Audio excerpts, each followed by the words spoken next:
दोन माणसं दुपारच्या उन्हाच्या रटात त्याला पकडून डोंगरावरून फेकून देतात. एक म्हणतो, मालकाने सांगितलं आहे याची लाश कोणाच्या नजरेस पडता कामा नये. असं झालं तर तुमची माझ्याशी गाठ आहे. तसा दुसरा घाबरतो, याची लाश कोणाला भेटली तर म्हणतो. पहिला म्हणतो, नको घाबरू. या अतिदुर्गम भागात कोण येणार आहे या बिझनेसमॅनला शोधायला? आणि कोणी शोधत आलं जरी याला तरी हा कोणालाच नाही सापडणार. तोपर्यंत हा जंगली प्राण्यांचं खाद्य बनेल. दोन माणसांपैकी एकाने खिशातील फोन काढून एक नंबर डायल केला आणि समोरून लगेचच कॉल उचलला गेला. जसा काय तो व्यक्ती त्यांच्या फोनची वाटच पाहत होता. मालक, तुम्ही सांगितल्याप्रमाणे कामगिरी फत्ते केली आहे आम्ही, तो माणूस म्हणाला. आता लाश नाही सापडणार कोणाला, फोनवर तो माणूस बोलत होता. ते ऐकून समोरच्या व्यक्तीच्या चेहऱ्यावर एक क्रूर हसू उमटलं आणि तो चेअरला रेलून बसला. म्हणाला, नक्की ना? नाही सापडणार त्याची लाश कोणालाच? हो मालक, तुम्ही काहीच काळजी करू नका. नाही सापडणार कोणालाच, तो माणूस म्हणाला. तसा तो समोरचा व्यक्ती गुड म्हणाला. आता कोणाला काही कळण्या अगोदरच निघा तुम्ही तिथून लवकर. फोनवरील व्यक्ती बोलली आणि फोन लगेच कट झाला. त्या माणसांनी डोंगरावरून फेकलेली लाश कोणाची असेल? धैर्य कारखानीस तरुणाईचा आयडल मॅन होता. खूप कमी वयात त्याने स्वतःच्या हिमतीवर बिझनेस यशाच्या शिखरावर पोहोचवलेला. मुलींचा तर खास आकर्षण असलेला. त्याची एक झलक पाहायला मुली बेताब असायच्या. तो जाईल तिथे त्याच्या मागे पुढे मुलींचा गराडा असायचा. पण त्याच्या हृदयावर अजून तरी कोणीच राज्य नव्हतं केलं. 2 दिवसांपासून तो गायब असल्याची चर्चा चालू होती. त्याचा पीए सागर मोहिते त्याला वेड्यासारखं सगळीकडे शोधत होता. त्या 2 माणसांनी पण एका बिझनेसमॅनची लाश डोंगरावरून फेकून दिलेली खाली. ती नक्की लाश होती का? ती लाश धैर्य कारखानीची असेल का? कसं शक्य आहे हे?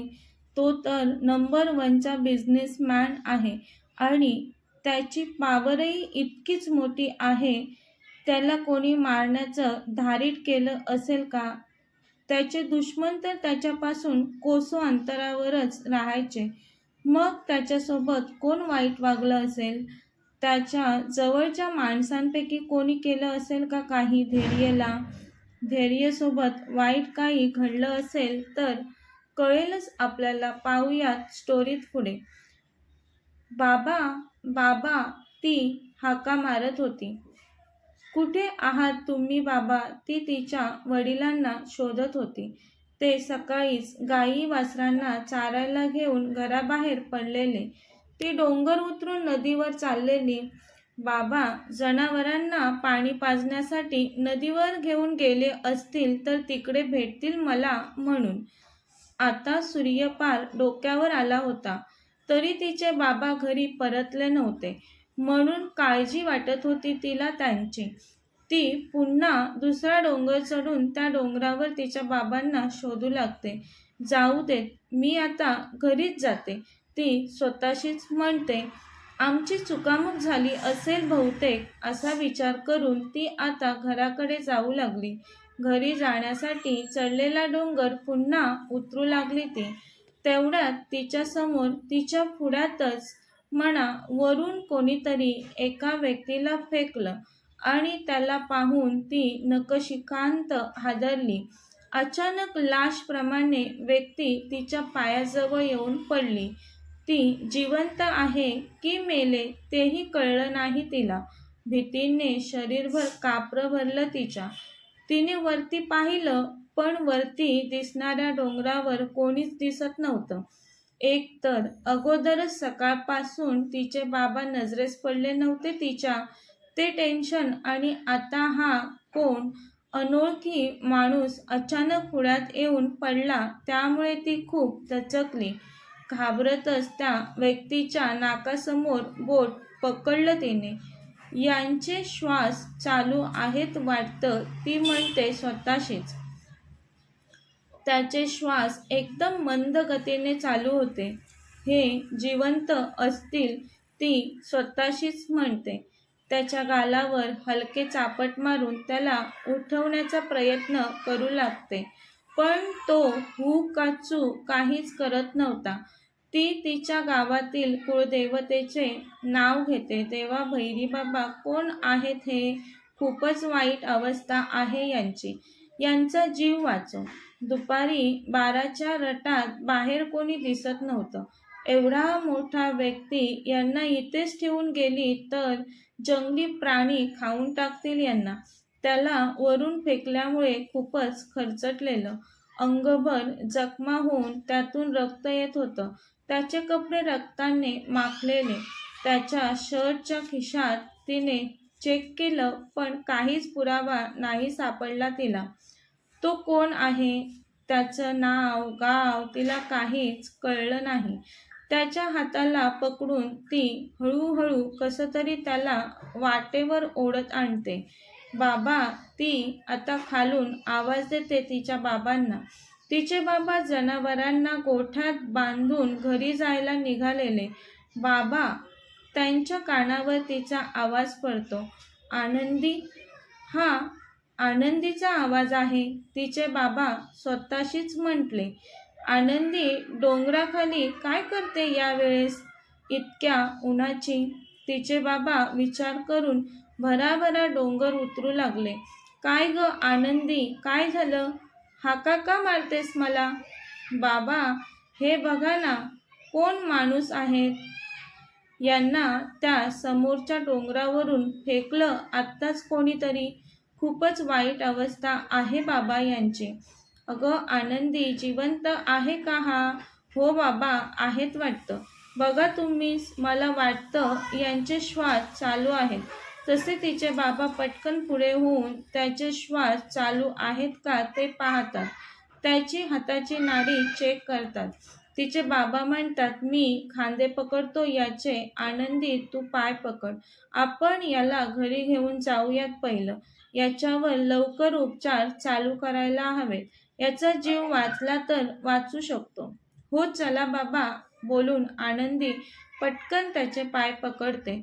धिप्पाड वजनदार गडी असतो तो. त्याला डोंगर चढून घरी आणताना त्यांचा जीव कंठाशी आलेला. घरी आणत तोपर्यंत बऱ्याच ठिकाणी त्यांनी त्याला उतरवून ठेवलेलं. त्या दोघांनी मिळून त्याला लाकडी खाटवर ठेवलं. आनंदी, ओला कपडा आणि बादलीभर पाणी आण, तिचे बाबा म्हणाले तिला. आनंदी, याला पुसून काढ. मी पटकन रानात जाऊन झाडपाल्याची औषधं घेऊन येतो याच्या जखमेवर लावण्यासाठी. बाबा बोलून पटकन घरातून निघून गेले. पण आनंदी विचारात पडली. एका पुरुषाचे कपडे बदलायचे कसे, तेही इतक्या तरुण. पण घरात ती आणि तिचे बाबाच होते. त्यांचं घर गावातच होतं, पण तिच्या शेजारची घरं सगळी बंद होती. आता मदत कोणाकडे मागायची? आणि ती कोणाकडे मदत मागायला जरी गेली तरी अनेक प्रश्न समोरून विचारले जातील. हा कोण? कुठे भेटला? कोणी टाकलं याला डोंगरावरून खाली? आपल्याला काय गरज आहे याचा जीव वाचवण्याची? नाही, नको, ती मनातच म्हणाली. आणि त्यात बराच वेळ जाईल असं वाटलं तिला. तितका वेळ नव्हता आता तिच्याकडे. त्यापेक्षा मी ओल्या कपड्यांनी पुसून काढते यांना, ती ठरवते. त्याचे रक्ताने माखलेले कपडे ती त्याच्या शरीरापासून दूर करते.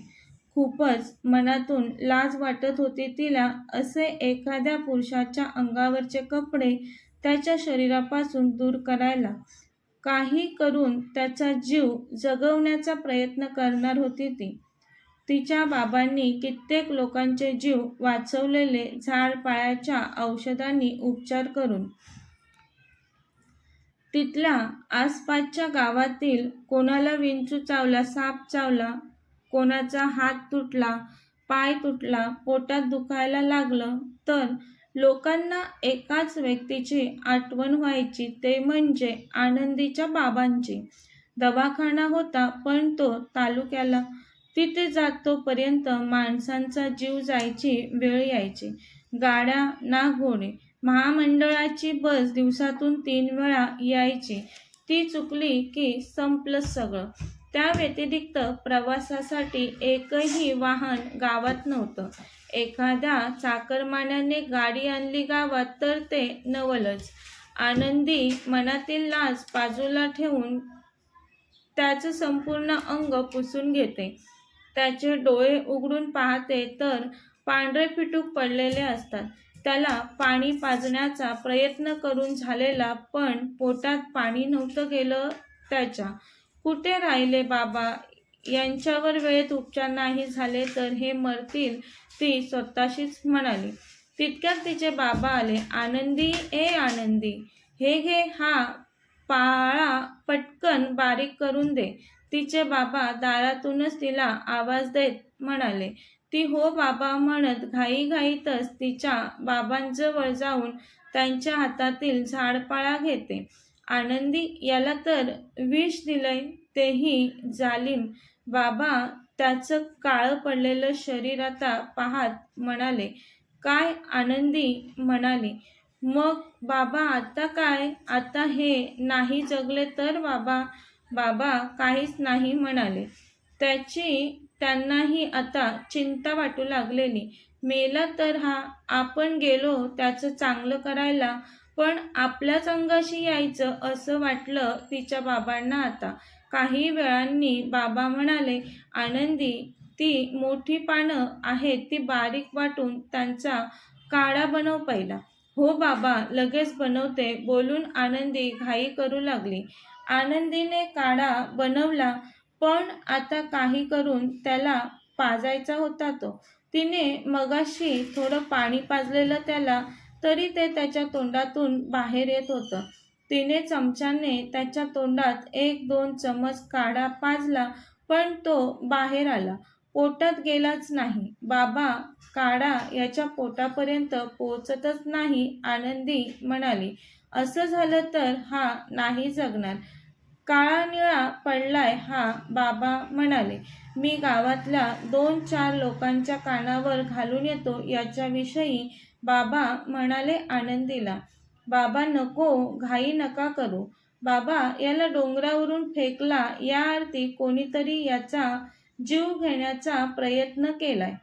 आता तुम्ही गावात जाऊन सांगितलं आणि ही बातमी पसरली तर याच्या जीवावर बेतल पुन्हा. नको बाबा, म्हणते ती. आनंदी, 20-25 घरांची आपली वस्ती. कोण कशाला याच्याविषयी बोलणार आहे? बाबा, तरीही नको. माझ्यासाठी यांना अगोदर बरं होऊ द्यात, मग सांगा सगळ्यांना. तोपर्यंत नको बाबा. तिच्या बाबांनाही आनंदीचं म्हणणं पटलं. त्याचं बरं होणं महत्त्वाचं असतं आता. बाबा जाऊन बाहेर ओसरीवर बसले. आज दोघांनाही जेवणाची आठवण राहिली नाही. त्याच्या पोटात काढा जात नव्हता म्हणून ती तिच्या तोंडात काढा घेऊन त्याच्या तोंडात सोडते आता. तसं तिने अनेक वेळा केल्याने त्याच्या पोटात थोडाफार काढा जातो. त्याच्या जखमांवरही ती औषध लावते. 2 दिवस त्याला शुद्ध आलीच नव्हती, पण आनंदीने आणि तिच्या बाबांनी हार मानलीच नाही.